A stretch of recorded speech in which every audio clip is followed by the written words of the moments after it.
stick with your story. Right? So you have a chance to reiterate and explain and have people have confidence, okay, they have got their act together. So you do the question and answer of that person, so it's very clear. Yes, ma'am? So at this point, the board is hearing the question and answer portion of the fire chief. They're asking the questions. Yes, okay. So at this point, what does the power of the chair at this point? The public starts their then what? So now what we have, so the chair is saying, okay, is there any questions of the board for the fire chief? Fire chief or board chair, I have a question. Chair recognizes Bob. Bob says, Chief, could you tell me blah, blah, blah, blah. Chief responds. Right, so think about, yeah, so that's the formality. Now that you got all the details and the facts out there, the next step is the public comment. Okay? Hopefully you can control the room. If they're all, you say, grab the gavel and say, look, we need to create an environment where everybody can hear what's being said. So would you please be respectful of everybody in the room and allow the presentation to proceed so we can all get the information that the chief has prepared for us. So we can all understand the facts and then be deliberative in our decision making.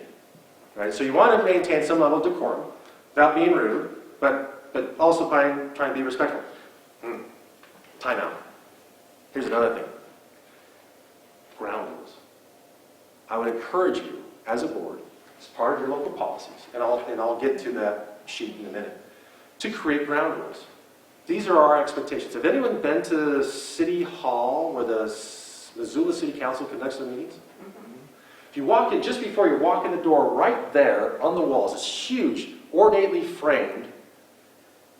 It's like 3x4 ground rules for commission meetings. And it's there, it's inside the chambers, and some jurisdictions even will print it on the back of their agenda. So what they'll say is, welcome everyone, we're so glad you're here. Smile, lean in, say, glad you're here. Glad you're engaging, glad you're participating in the democratic process. We're very eager to hear what you have to say. We're very eager to share with you the process we're going through right now in trying to provide adequate public safety and fire protection. So I'd like to just remind you, and let's look at the back of your agenda, of our ground rules. Be respectful, don't interrupt, you just go through them really quickly. And so we hope that everyone will comply with this. What you'll find when you have these expectations defined, that the community, more often than not, will self-regulate. What's your name? Chuck. Joe? Chuck. Chuck? Yeah. So if Chuck gets out of line, which we're going to get here in a minute, Chuck gets out of line and says, hey, Chuck, sit down. Remember, rule number 3, Chuck. Now it's not the chairperson to have the correct Chuck. It's a community member, right? You'll self-norm and say, look, that's not, we've already had the discussion. We know what the rules are, you're not living by the rules. So that's always more helpful to have the community police itself than it is to have the guy with the gavel trying to rain lightning bolts on. All right, so we have the Q&A process. Then we'll do public comment. Now, the intent of the public comment is that we've had the presentation, the facts are out there, we've had a chance to do the Q&A. Now, comments. The public, what you'll notice, by and large, is the temperature in the room right here is really hot. And as they go through that presentation, it slowly comes down where people realize, well, that's not what I read on Facebook. And it's going to be a subtle shift of credibility from whoever is the Facebooker is going to lose all sorts of credibility. They had all sorts of credibility walking in the room, but now then when everybody leaves, it's like, yeah, we're going to listen to that person again. And the credibility then shifts to the capable, competent, well-prepared, well-planned out, well-thought-out governing body. Okay, get to your question in just a minute. And then the public comment is made. So, and here's the other thing. If you say up here, some jurisdictions will even go to the point where they'll place the motion. Motion to approve the purchase of da-da-da-da-da-da. Think about how empowering it is for the public that through that public comment process, in that phase, something clicks in the governing body. Say either it's like, ooh, we hadn't thought about that. Or, ooh, we're getting a lot of pushback that maybe we ought to postpone the purchase of this for another 6 months, right? that they feel like it's too early, too soon, too whatever. Can we wait till we finish paying off the bond before we start buying a new thing, or whatever? There may be some justifications like, yeah, you're right. We thought we could push it, but clearly the public is not. So it could be that we modify that motion as a result of that public comment. How empowering to the public when they feel like now we've been heard. And we feel like that public, that governing body was respectful of our interests and wishes. Again, your role is to facilitate the public process. Right? How do we facilitate that process? So that's why we want to encourage, we want to engage the public to participate in this process. All right, and then you have the public comment. What comes after that is I'll put it in green because this is all Christmassy, your motion, right? You make the motion. Yes, sir? Okay, Dan, so the public comment, the chair opens it up for public comment on that issue. Yes. On that motion, maybe, if there was a motion, right? Yes. Okay. I'm a little ahead of myself too, but yes. Yeah, so somebody gets up and wants to talk about climate change, you gotta go, hey, stick to the motion, right? Yeah. Okay. You have every right to do that in the live. It says that you don't need to take public comment on things that are not within your jurisdiction. Right. Yeah. Well, we always allow public comment on anything they want to at some point in the meeting, right? Yeah. But where we get jammed up is folks want to take off on other than the motion. Yeah. And we try to say, we focus on the motion. That's what we want to hear from you. Yeah, and I think you could do that. So there's a couple of strategies. So I have a little cart, a little bit before the horse right now. We'll come back to have the whole discussion about public comment. Great questions. I was going to write something here to remind me, and now I already forgot. Yeah, we'll get to it. We'll get to it. Let me finish this, and we'll come back to you. So we got the motion on the floor. We get a second. What comes after that? Discussion. Discussion. We want to discuss it. This is an opportunity for you as board members to discuss and say, this is the reason why. You can tie it into your vision, your strategic vision. It's how you can sway your other board members. You'd be a compelling argument as to why this is important. And you can share it with the public, saying, we feel this is really important. We feel we're at risk. We don't feel like we can complete our duty of providing public safety and fire protection for you, given the fleet we have. Then they can't get out of the barn. We need this. This is why I'm voting yes for this. And you have that discussion. Here's the thing. If you don't say a word during that discussion phase, and you go ahead and vote, what's the public to think? Totally a phony show. The fix is in, the decision was already made, and their question is, if you're not discussing this issue here with us in front of us, then where did you discuss it? Right? Did you have this, discussions outside of an open meeting? And so even if you didn't, it just develops a sense of distrust between you and the public that you're serving. So make sure you engage in the discussion, in a thoughtful discussion, articulate your rationale as to why I'm choosing to make this substantial investment of your money. What's the purpose? What's your role? What's your rationale for that? That's what they want to hear. Here's the other thing I find interesting. The public may not like it, but they'll deal with it. It's what they can't stand is, I don't know why you made such an asinine decision. It's just, I can't do the math. And you didn't give me an explanation why. I spent a lot of time reading minutes of meetings that happened a long time ago. And you sit there and say, what on earth was that council thinking 30 years ago when they made that decision that's bound us today to do this stupid whatever, blah, blah, blah, blah, blah. You go back and read those meeting minutes and go, oh, okay. In that context, makes complete sense. In today's context, not so much, right? So that's another shout out for good minutes. But there's usually a rationale, and you want to capture that rationale. The public may not agree, but they'll support you. No one wants to raise their rates, but if you articulate why, okay, I do have to have why. Public comment. So now the motion. What did we say? It was discussion, and then finally you take action. Right. So that's how you would deal with those contentious issues. We come back to your discussion about public comment because there's more we need to talk on that. Question you got, sir, go. Well, when I try to provide public comment, he has me arrested. Oh, yeah. Sounds like a local issue I won't get into. But Thank you. So one thing you're doing, Dick, is you're doing exactly what he's saying. You're interrupting. You got to wait until the chair gives you permission to speak. That's where you're missing. Well, here's the problem, there's no consistency, number one. Everything is different, and either they forget to open it up for public comment, or we've got it up on the wall. But like I said, there's no consistency. But let's not turn Everything this changes into a fashion session. So we can litigate this another time, but let's talk about, that's what I'll try to share with you, a framework and a structure that might help with creating that consistency. So I'll just say this, there's nothing better for local government than to be consistent so that the public knows. This is, if you didn't know, are you the clerk and recorder? The deputy. Deputy, clerk and recorder here? No, she's manning the office. Okay, all right, other duties as assigned. Go to board training. The law has recently changed in the last, I think, 4 years that requires now boards, county boards, to turn within 30 minutes of approval, turn those minutes into the clerk and recorder. Clerk and recorder is the records manager for the county. The logic, I think, the legislature... 30 days. What's that? 30 minutes or 30 days. I'm sorry, did I say 30 minutes? Yeah, I You thought- better rush as soon as that meeting's over. These are at him, happy. 30 days, I apologize. So 30 days to get it into the clerk and recorder. Now, the They're rationale... all like, oh shit. So everybody's racing to the courthouse at 9 o'clock at night after the meeting. I think, and I wasn't there to hear the deliberations, but I think the rationale for the legislature is that we've got a lot of boards, right? Like an airport board. They kind of work somewhat autonomously, and they've had a secretary, and she's been the secretary for 30 years. And in her basement is all these piles of records. And then she passes away.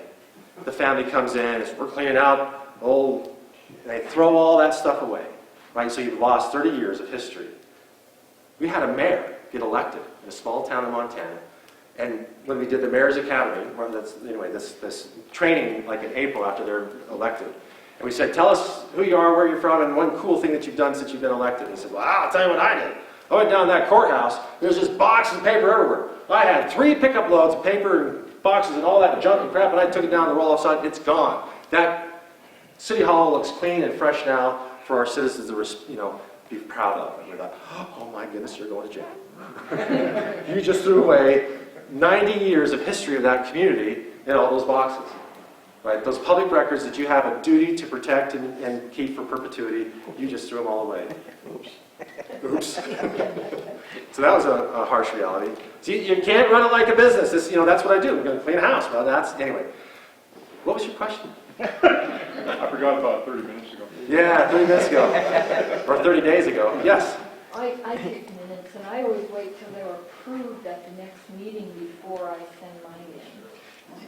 So to the clerk and recorder, they need to be approved. That is That's correct. what he said, they have to be Yeah, approved. they have to be approved within first. 30 days, given to us.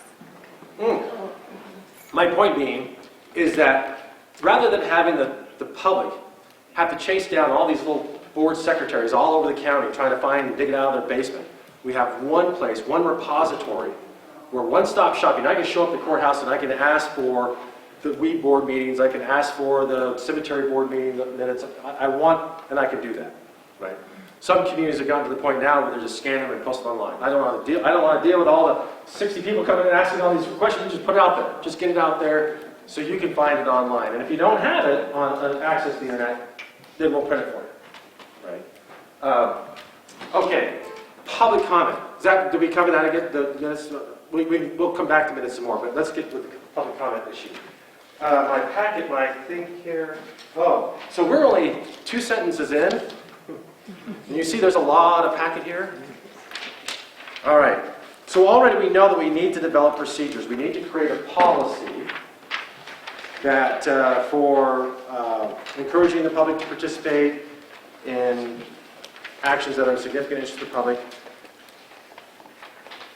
Just to touch on that, as I derail again, look at this one.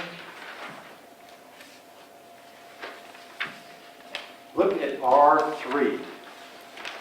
So after that page of Principles of Good Governance,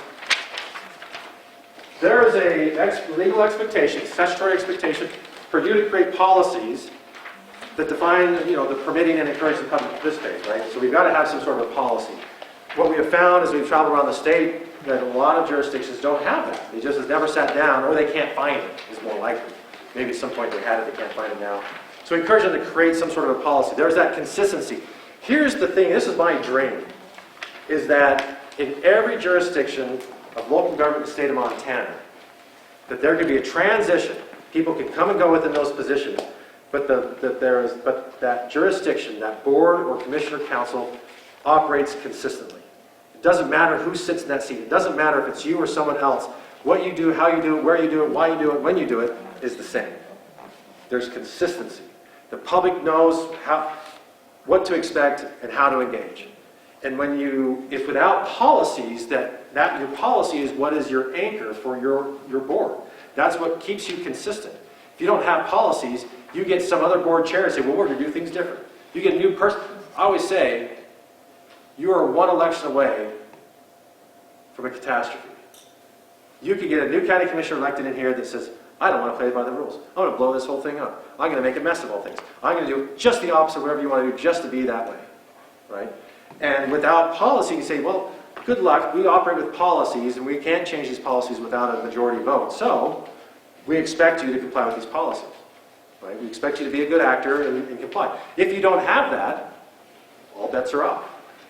Right? Now it's my word against you. We're just going to argue about the case rather than we're going to conduct the business of people following these rules. All right, so that's my little plug on that. So what I've done is I've created a boilerplate rules of procedure that if you don't have these right now, or you can't find them, you can go on our website. We have on our website a place where it has all these handouts are on our website. This one in particular is a Word document. You can download it as a Word document, and then you can tweak it however you want. So obviously no one here is in a water sewer district, right? So you just do a word search and replace water sewer district and put in Phillipsburg City, the city of Phillipsburg, right? And then tweak this in a way that's going to work for you. This is not etched in stone. You make this work for you.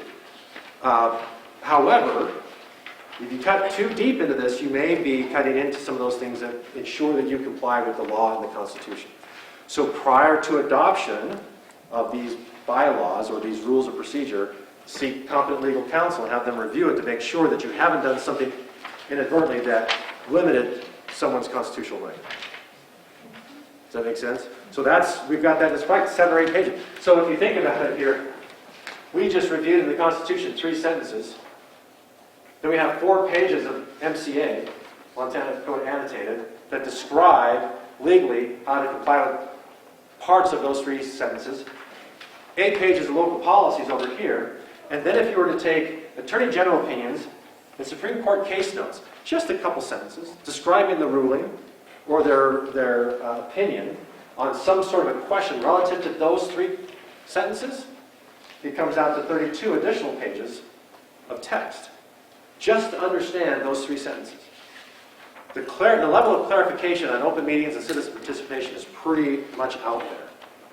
And if you're getting sued on an open meetings issue, it might be that rare, unique little thing that we haven't explored or exploited yet, or you're either not complying out of malfeasance or it's out of just ignorance. I didn't know. Thus, trainings like this, we want you to know to stay compliant.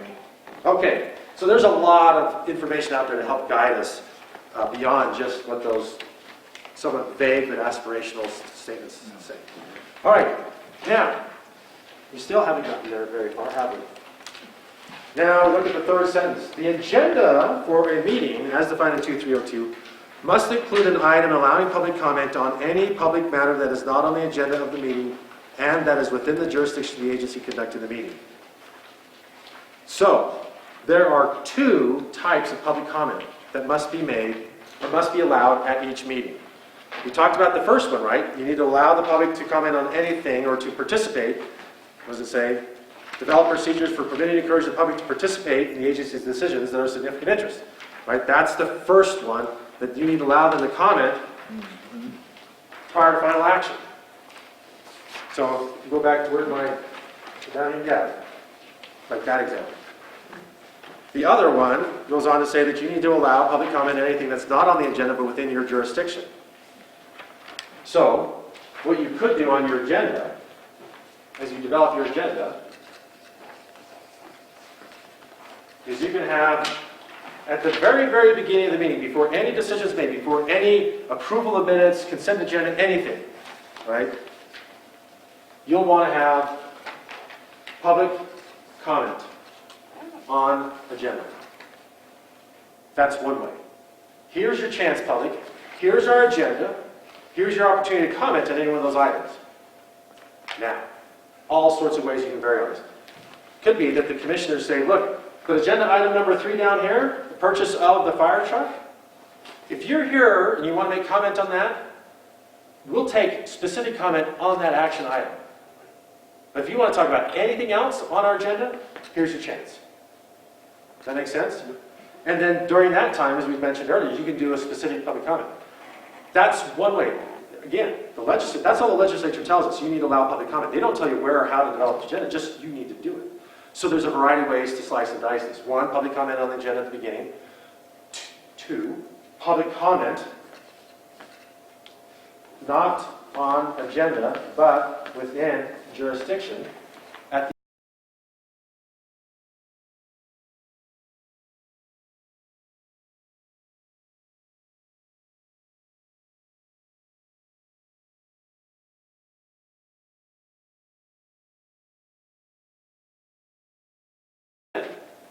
So comment here on anything on the agenda. Now that the agenda is over, all the decision making is done, we'll take comment on anything else you want to talk about that we have any jurisdiction or control over. We want to hear, this is we want to hear what you have to say. That may form and shape our next meeting agenda. We might assign some administrative staff to say, hey, look into this. This is worthy to look into, and then they can report back. Or we might delegate it out to a board to study on this, or whatever, right? That's the whole point. We want to hear what you have to say. You could bookend your meeting with public comment. Or, underlined, or you could do public comment on the agenda and not on agenda but within our jurisdiction all at the beginning. Here's your chance. Anything on the agenda, not on the agenda. Here's your chance to speak. You could do it, each agenda item, you can have public comment on the agenda here, and then each agenda item do public comment. All the way down the line. As long as you're allowing public comment prior to final action, and you're allowing at some point public comment of items not on the agenda within your jurisdiction. As long as those two criteria are satisfied, however you want to slice and dice, it's great. And what I recommend, pick one, put it in your rules of procedure, put it in your agenda, right? So that consistently we're operating by our rules. I think on page 2 or 3 of this thing, it has an outline of an agenda. Identify there how it's going to happen, and then roll that way. Go ahead. So, in an effort to allow the public to participate on those agenda items, we always have public comment, 2 o'clock, you can say anything you want. But what we're trying to do is be consistent about, okay, if we're going to make a decision, it says decision. They know we're going to make a decision. So there's a motion and a second, and the commissioners will discuss the issue. But before we vote, okay, Yep. we ask for public comment Yep. on the motion, Yep. on the motion. Yep. And so you feel like that's trying we're trying to give them, because sometimes the public comment changes our mind. Yep. And changes the vote, because there's, it's a good comment, it makes sense, and Something we hadn't considered. that's something we hadn't Yep. considered at all, and so that's what we're trying to be more consistent. Yeah. Because then they can participate. Yeah. So, and there's nothing wrong with that either. You can do No, the it's comment. okay. So what you're doing is you're doing public comment down here. So here's philosophically. Makes me get a little jumpy. Here's what I'm going to draw a line right there. It's more of a philosophical thing that I have going on here. If we're sufficiently noticing the public what it is our intention, and we go through a process like this, where we're informing the public on what the issue is, and then we allow them, based on that information, allow them to make public comment here. Because that may inform what the motion is. I draw the line there because I say there's a distinction. What's going on here, on this side of this process, that's different than this side? Action. Yeah. The public process is on this side, and this is the deliberative body on this side. This is what we've appointed, hired, or appointed, or elected, or whatever. This is now your job to facilitate. You've facilitated the process up to here. Now, you've delegated to you the decision-making authority. In my mind, it's more clean to say, okay, we've heard it all.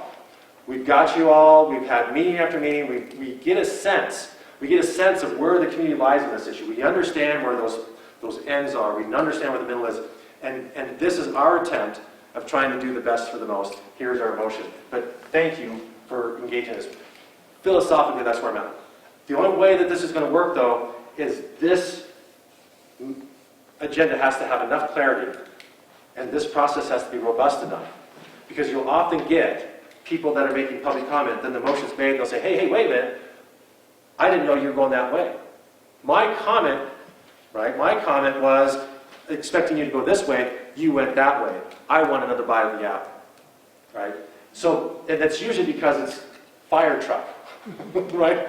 Or whatever, or this process was not as robust, and they don't feel like they had sufficient opportunity to engage in not knowing the direction you're going. So if you say, look, our full intention is to do this, and then you could say, look, this is our motion, based on what you said, I move. And you can say it, based on public comment, I move that we do this, which is slightly different. And so that's, but having said that, there is absolutely no reason why you can't do public comment here either. Okay. Yeah.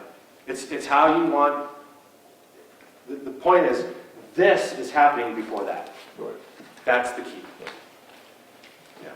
And I just say that as that's my own personal way I look at it. So you can wrestle with that or not, or just say, yeah, Dan, you're crazy, you're bald, you're really Bozeman, what do you know? So does that help? No, thank you. Yeah. The other thing, does any board here have a limitation on the amount of time for public comment? I work for Blake Virginia, yes. What's that? I work for a public utility where we had to. Yeah. So, at this point, there's nothing in the law saying that we can't. There's nothing down here at the Attorney General. No one's really asked the question. So it's generally accepted amongst the city and county attorneys saying, yeah, if the jurisdiction chooses, they can limit the amount of comment, public comment, being given. However, this is the thing, don't make it less than 3 minutes. 5, 6 minutes is better, because we don't want someone saying, okay, you've got 1 minute, go. Right? It's like, this is a complicated land use issue. I can't articulate the complexity of this in my opinion on that in 1 minute. Right? 3 minutes, depending, and it might be at the discretion, it's going to be, general public comment will be 3 minutes, but at the will of the commission or the will of the board, we can extend it. Right? Where it could be that the chair says, looks like a lot of people are here, or it looks like 2 people are here. I'll entertain a motion that we either remove the time limit or we extend it to 5 minutes or whatever. You can give yourself that out in your policy. Right? But you want to make that very clear at the start of number 3 before you change the rules in the middle of the presentation. We don't say, this side of the room is now spoken, now we're going to change the rules and we're going to drop it down to 3. Or we're going to give you 5, because I know you guys are going to say what I want to hear. That's being arbitrary, right? That's not, so when you look at those principles of good governance, equality, we're treating you all the same. So we're going to do that at the very beginning. We're going to set those rules. So again, that's those expectations, there's consistency. When you're being arbitrary in your application, it's going to be a problem. My thought is that wouldn't have to be done by motion, just the chair has those powers, but what are your thoughts on that? Yes. If you're going, so I think it's better to have that in the expectations and the policy. But there's nothing to say that if it doesn't in the policy, the presiding officer could look out the room and say, wow, normally we don't have time limits, but there's 30 people in the room. So without objection from the board, we will limit comments to 3 minutes. And look down the line, no objections, all right, comments will be limited to 3 minutes. Yeah. I've been paid through meetings where you sign in, and if you aren't signed in, you can go back and sign in, but you might be 38 people down or something. Yeah. Sometimes they'll do that, they'll just take the sign-in sheet. And you have so many minutes. Yeah. So there's a variety of ways you can do it. Now, what I do is just be consistent at it, and here's another thing, folks. If you've got something that you're doing, and it's working for you, right? This works well, but it's not written down anywhere. I would recommend put it in your policy, formalize it. Because there may be that person wants to blow everything up, and that might be one of those casualties, right? All right. Did we get all the comment done? In terms of adequate public notice, okay, if you look at what you have on there, every meeting has probably 8 to 10 different items. Some of it has to be of public interest, and to at least some people, everybody's going to have a different level of public interest. Well, you put the agenda up there. A public notice to just say that you can go to the internet and find out the fire truck is going to be discussed isn't adequate public notice. Posting it in 3 places isn't adequate public notice. So if you went on the basis of this, it would seem to me that you should have the discussion in one meeting and probably the motion in the next meeting. At the very least, if you're going to vote on the motion, it should be included in the minutes on the agenda, and people should know what the motion is going to be all about. And without them knowing about it, there is no adequate notice. So there shouldn't be the same, every meeting should be published in the paper. That's adequate notice. The number of people on the internet is kind of a developing thing. And here again, that should be subject to adequate notice. And then on the internet, you have 6 days. It has to be posted 6 days before the next meeting. On the open meeting laws, the way it is in this county, they have the meeting on Tuesday. The agenda might come out Thursday afternoon, but it has a lot of discussion about fire truck. There's a lot of generalizations. You really don't know what they're going to talk about. So again, there is an adequate public notice, and so the people really can't know and participate. On the internet, there's also a provision in there now that says you can comment over the internet, and that the commissioners are supposed to take that under consideration. So the whole question of adequate public notice on a part of the county just isn't adequate. So a lot of the things that you've mentioned, to me, they sound like that would be your definition of adequate notice, but isn't necessarily consistent with what the legislature expects or the Attorney General. So there's just an imbalance there that as long as the county and the city and the boards are complying with the statutory requirements, they have met the definition of adequate. That may not be your definition of adequate, but they've satisfied the law. Now, they still, if they can make an effort to take comment over the internet, to try to accommodate the complexity of life, I think that's part of that encouraging and helping assist the public in its engagement. But the other side here, I just want to point this out as well, is that the legislature set down, here's the standard. This is the standard that you need to meet in order to comply with this Constitution. May not meet your standard, right? But they need to make sure that they comply with this. The courts and the legislature have defined what that standard is. The other side of the coin is there's a responsibility of the citizens. The citizens need to own their citizenship. They need to be informed. They need to be engaged. They have done their part, not only met this and satisfied the law, but they've also encouraged in a variety of ways. But it's still up to the citizens to reach out and look and find and participate and engage. Otherwise, decisions will be made that they weren't a part of because they chose not to look at the courthouse, look on the internet. Those are the standards. They're consistently applied. That's the standards in the state. And it may not meet your standards, but that's... Well, in the Constitution, it says people's business. Right. And it's up to the people to also participate in the process. So the Constitution's there, and you're correct. The legislature says this is what we've defined as meeting the standard to satisfy that. That's all the more the county has to do. May not meet your standard, but that's where they say, citizens, we've led you to the water. It's up to you to drink. Well, if it is an adequate public notice, how is Well, it compliant? So I'll just say one last time, I'll just say one last time. The adequate notice is defined by either the legislature, the courts, or the attorney general. If the county is satisfying those criteria outlined by the law, they've met their requirement of adequate. That's the definition. You know, it also responds by saying that it should be published in the paper. There are Hearings. certain things that Hearings need to be published in the paper. So as long as they're published in the hearings. That it's on the agenda is on the internet, it doesn't comply with that, because the court even said there was, I forget what county, that just give notice that they're having a meeting on Tuesday isn't adequate notice. So don't confuse, there's a difference between a public meeting and a hearing. A hearing is where we're making a decision that's going to deal with people's rights. And so those have a higher standard, and there's a different expectation for hearings, and there's a notice requirement for hearings. That same expectation is not applied to a regular public meeting. So try not to confuse those two when you're looking and holding the county to a standard that you don't need to meet. 23203 says all.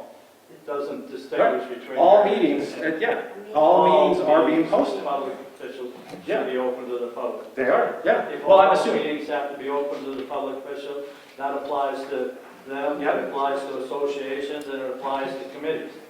Right. And so if they're noticing their meetings at their 2 noticing places on the noticing boards, or you've got 5 places on the internet, they've met their requirement. They've met the standards set out by the Constitution and by the legislature. Some of them say publication. If you have a meeting on Tuesday, they don't get the agenda out until Thursday afternoon at 5 o'clock. Dick, we need Paper is people already here want to move on. Yeah. And other stuff. So it's So- not adequate public notice. Yeah, because we could have this debate all day. According to the Attorney General, 48 hours is adequate public notice. Yeah. According And to if the we have law, all day Friday, all day Monday, then Tuesday you're set. Well, I'll just back up and just one last You thing. don't have 2 meetings, one for discussion and one for the motion. Oh So what's your name? why do we have to keep talking about this? Dick Model, Dick? yes. So the Attorney General has defined what adequate notice is, so it's no longer a question what adequate notice is. Well, So if it's done. I thought we were here to learn. And I'm asking. Now Thank you, we're Dan, I losing appreciate your everybody. time. All right. Now we're losing everybody. All right, so thanks for your participation, but we'll have to go on. This probably isn't going to be resolved here, it seems like. So let's look at some other things that we have on our list to make sure we're covering what you want to have covered. Agendas and noticing of meetings, has that been sufficiently covered? Okay, any other questions on that? We know where Dick stands on that, so, all right. So that one's done. Minutes and requesting for minutes, we'll just quickly cover that. Look in, let me back up, because this is an exciting conversation. We're going to back up before we get to minutes. There are 6 things that must happen in order to have a legal meeting. Oh, this is a quiz. You didn't know you'd be quizzed. 6 things that must happen in order to have a legal meeting. What are those 6 things? Say it again. Coffee, dinner. Coffee and donuts are very important. Want dinner. Notice? Notice. So a meeting. We want notice. What else? Time, place, That would all be in the notice. We'll lump all that in. purpose. Quorum. A quorum. Let me get that up there. And that purpose is defined where? Agenda. Yes, we have an agenda. Public comment? Public comment.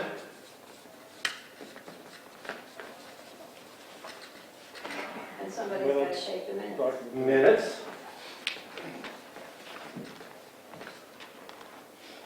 5. And the all-important adjournment. What's that? Adjournment.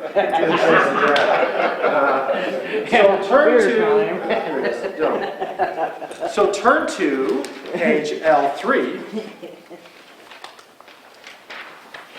The top there, the top-ish, it has in 23202, it has meeting defined. right? So this is the start.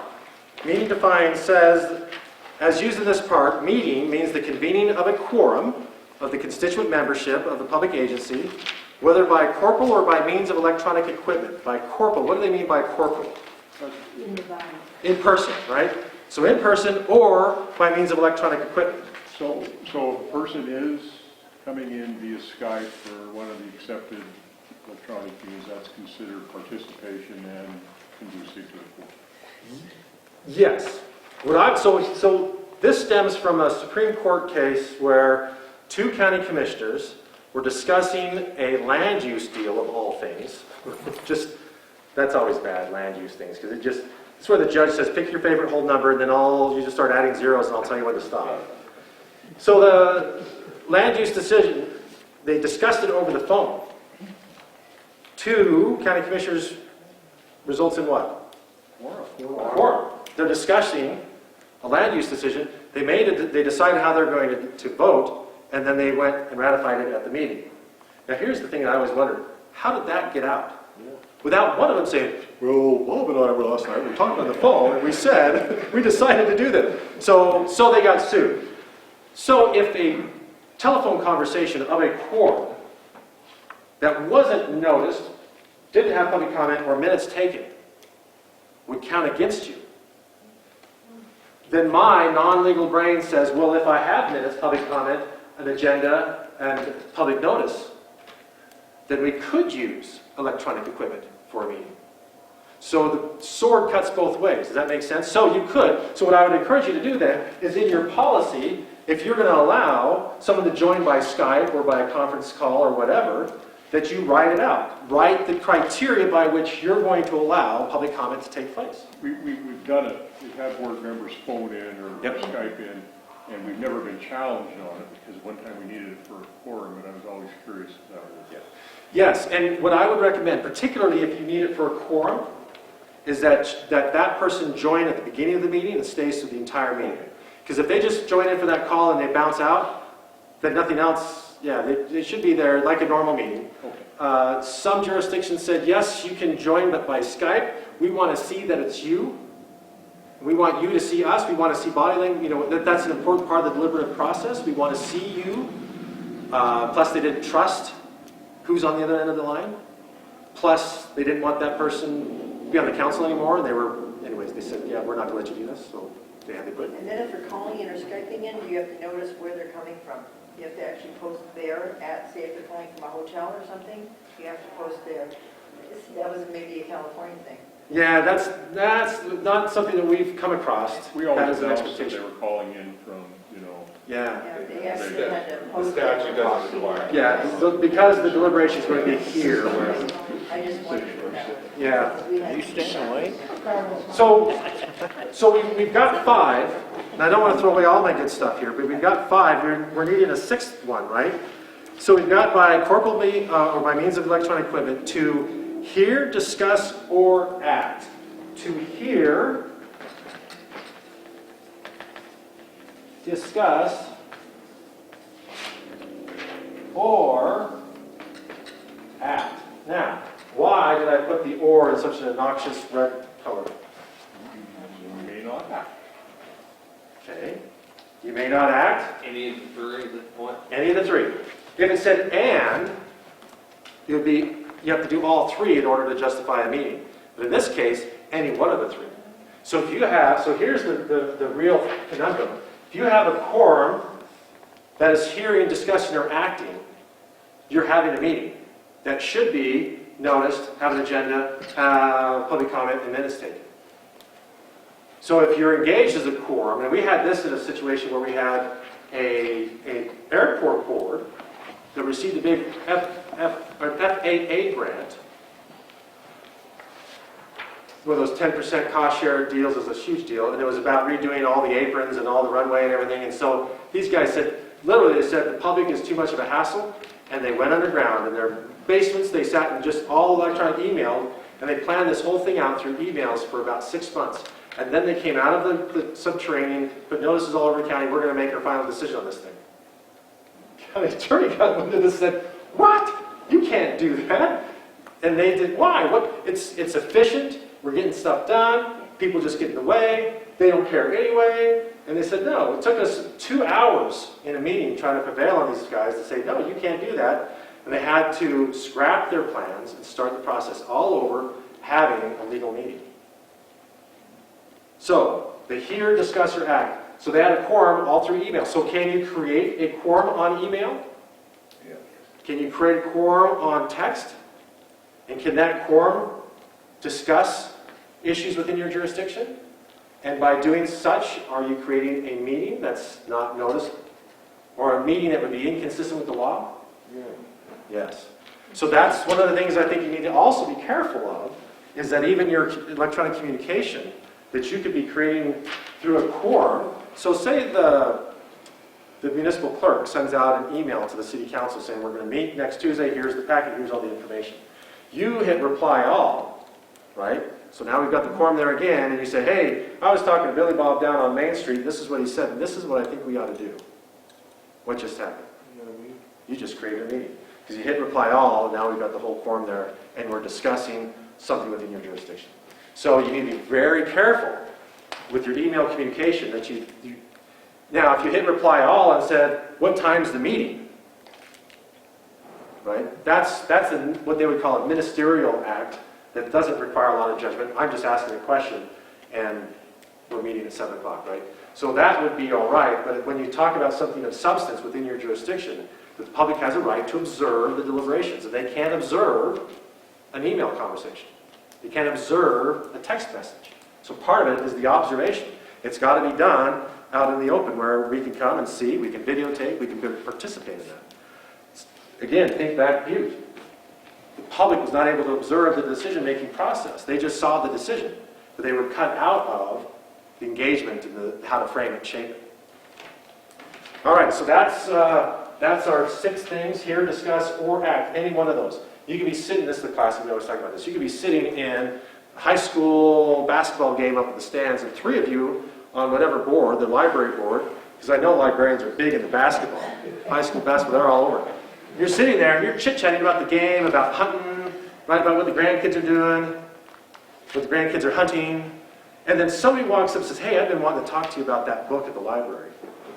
Now what just happened? Just created a meeting, right? Because now you're hearing from the public something within your jurisdiction. Technically, you weren't having a meeting because the 3 of you were there. We weren't talking about anything within your jurisdiction. But once someone comes up, now suddenly they just create a meeting because they want to talk about something that you are now affiliated with. The other thing is, what's the public to think when they look up there in the stands and see 3 board members chit-chatting away? So, what are they talking about? They're hatching something up out in the library. Potluck, probably. And I want to be a part of that. Keep it on the I want library. to comment on that. Yeah. All right. Leave us alone.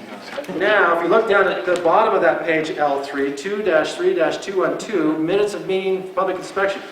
Appropriate minutes of all meetings required by 2302 of blah, blah, blah, to be open must be kept and must be available for inspection.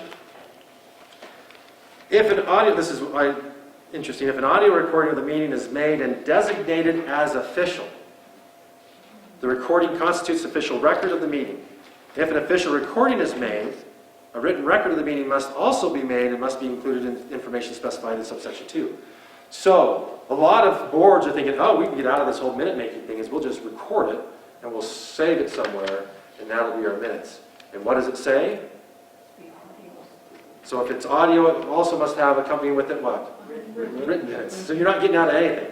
Really how this is applied is you think of places like Bozeman, Gallatin County, Lewis and Clark County, Helena, Missoula County. They have invested in equipment that they can videotape their meetings. They can then post it online with accompanying the agenda. So down the agenda, each agenda item is hot linked. You can click on that and it takes you right to, because it says later on, flip the page.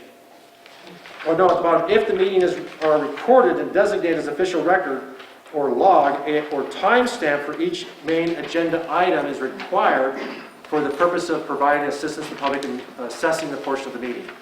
So basically what it says is if you're going to designate it as the official record, an electronic minutes, then it also is a company that have to hyperlink it so the public says, I don't want to hear the 3-hour meeting, I just want to hear that one section, right? Typically, boards and even small jurisdictions like yours, it's like we don't have the resources to do that.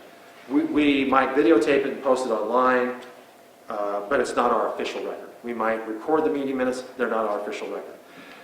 They may be the records used, the recording may be used as an aid to make accurate minutes, but they're not your official minutes. Now, having said that, if you are using a recording to record your meeting minutes as an aid for accurate minutes, written minutes, that recording is a public record. It needs to be retained for 2 years. That's new in the last 4 years. It used to be that you can just, didn't have a retention schedule requirement. Now the legislature says no, or the administrative rules say you've got to retain that for at least 2 years, which oftentimes becomes Exhibit A in a court case. Go ahead. I have a question All right? regarding that one. It says appropriate minutes of all meetings required to be open, must be kept, and must be available for inspection. What about the draft of the minutes? Okay, so and I have my non-legal opinion on that. I'll defer to whatever legal counsel would like to do here. So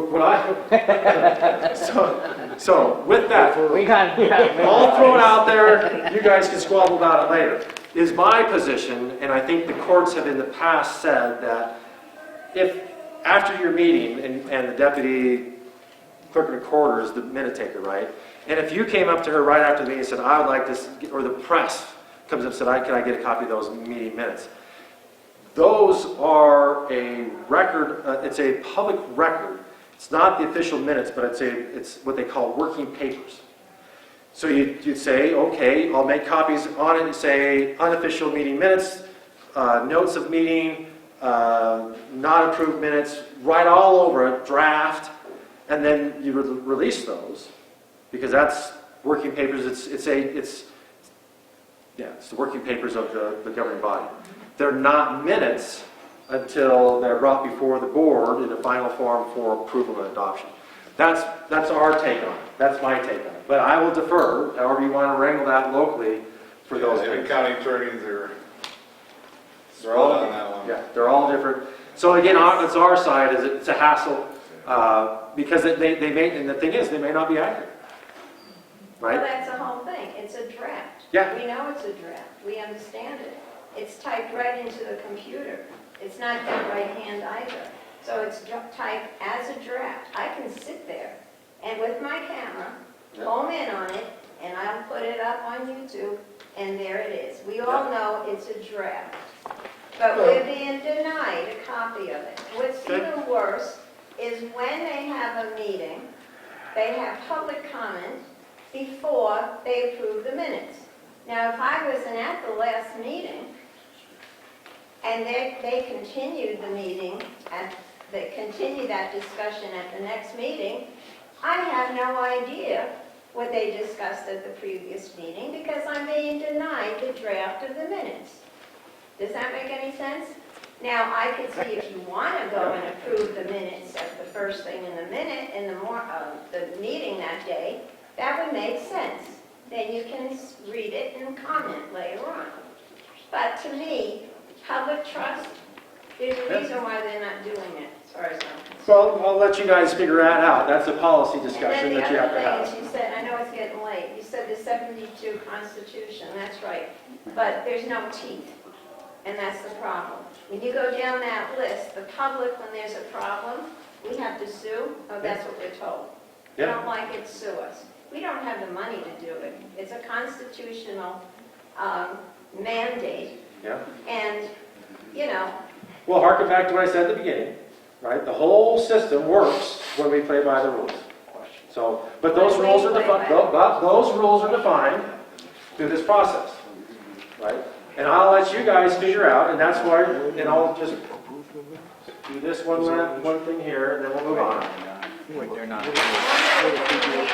there's confusion in a lot of counties as to what a self-governing and a general government is.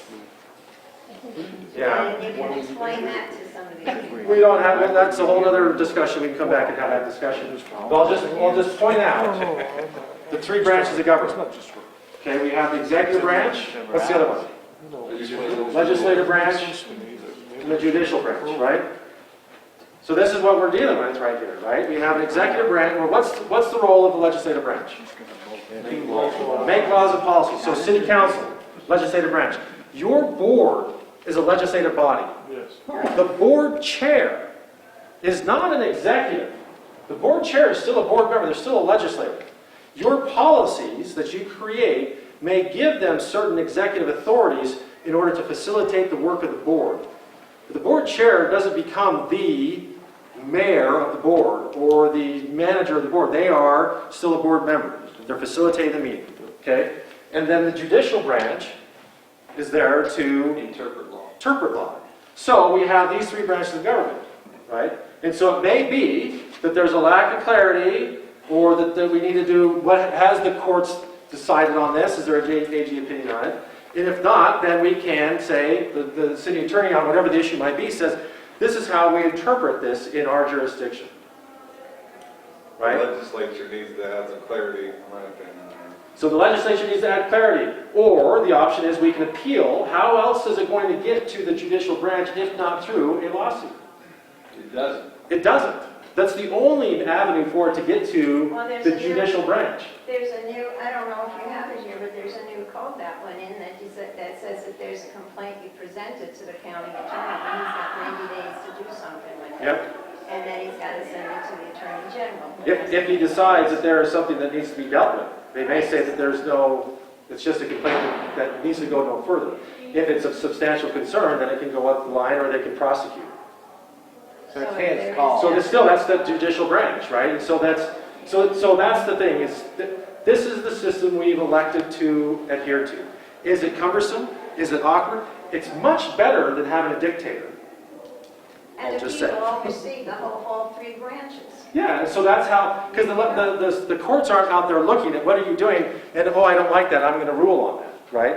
It has to come before them and on the merits of that particular case. Here's the circumstance of the situation that we feel was inappropriate. And they will say, well, what does the law say? What does the Constitution say? What does the previous precedent say? And then we'll make and render judgment on it. You either violated or you didn't. Or it's unclear, and we'll decide, yeah, and we'll add some clarity to the law by saying, yeah, we feel that was it was Wild West, open range, but this is what we think should be done. Do they do that? Yeah. Whammo! So anyway, so I just wanted to bring that back into focus, that the judicial branch needs to have some, unfortunately, that's where we're at. And then you have the Declaration of Rights, Section 1, Article 2, popular sovereignty. All political power is vested in and derived from the people. Yep. Number one. Do you know how that's operated though? If you want to increase taxes in this county, who decides that? I'm sorry? If you want to increase taxes in Granite County, who makes that decision? County Commission. You guys do. You've got to put it on the ballot and you ask, because the power last rests with you. If you want, I want these guys to facilitate my doing, I vote them in. The power rests with you. You are delegating responsibility and power to your elected officials. But the power still rests with you. If they're not doing a good job, what do? Recall them. You recall them or you vote them out. So yes, you're right. That's how it's interpreted. Don't take it so far that all 1 million of us in the state, are sovereign and can control this system as I want it, because that's 1 million. That's why we have a representative government. We can't run this outfit with 1 million opinions. No, we don't take it like that, but I also don't want to be told, hey, go home, watch the football games, have a beer, you voted for us, don't interrupt what we're doing. And I've heard that before. Yeah, then vote them out. Campaign against them, run for office. That's the unfortunate part of it, right? Is it right? No. Can they do it? Yeah. So, yeah, okay. All right. My list. Get more information. A little bit more. Minutes. Let's finish the discussion on minutes. Yeah. I took my glasses off. Hang on. You know, it sucks, right? You look like a young guy. You're on Twitter all the time. All right. So minutes. Minutes must include without limitation, date, time, place of the meeting, a list of individual members of the body and agencies who were in attendance, so who was in the room. That's why we have sign-in sheets, right? And I always get a kick out of that when you go to these meetings and someone says, well, you know who I am. The clerk says, no, I don't. I don't know who you are. I've lived in this community for 30 years. Yeah, I still don't know who you are. Write your name down. Anyway, the substance of all matters, the minutes must include the substance of all matters proposed, discussed, and decided. What does that sound like? Hear, discuss, and act on. It's the flip side of what constitutes a meeting. So what was proposed, what was discussed, what do we act on? That's what should be, and it's the substance of it. It's not verbatim, and it's not action items. Action minutes, which means motion, action, motion, action, motion, action. Done. It's not that either. It's the substance. It's not every word that's uttered, but it's what's the gist, so that I always say, if I were to read these minutes in 10 years from now, am I going to understand the logic that went into the decision that was made? What was the rationale? Now, it goes on to say, is this where I want to get? Yeah, I think that's what I want to say. The substance of those matters discussed. All right, so that's our minutes. Minutes of closed meetings need to be taken. If you're going to close the session, have an executive session. If you're ever going to do that, talk to your legal counsel, city, talk to your city attorney, county attorney, because, again, we're dealing with people's constitutional rights. We don't want to violate one or the other, and so you got to navigate that. And you have to have a clear justification, rationale, why there's either a compelling state interest to reveal someone's private interest, or Just a general discussion on future strategy isn't a good reason to close a meeting. no. I had one, a mayor said, yeah, we closed the meeting because the tree board was giving the report on the condition of the trees in town, and we thought that someone could sue us if they knew how bad the trees were. No, you can't do that either. So there's only there's two reasons why you can close a meeting, a public meeting. One is to discuss someone's an issue of privacy. Two is to discuss, as you move up, where did it go? Turn the page. If you look there in the middle of page L3, a meeting may, I'm looking at 23203, section 4A, except as provided in subsection 4B, a meeting may be closed to discuss strategy to be followed with respect to litigation when an open meeting would be detrimental to the litigating position of the public agency. If you're being sued and you're in an active lawsuit, not this week, it'll happen, and it's an active lawsuit, and you want to discuss strategy for either, when they get together, mediating or whatever, what's our bottom line, we'll mediate this out, well, anyway. Or what's our strategy going to court?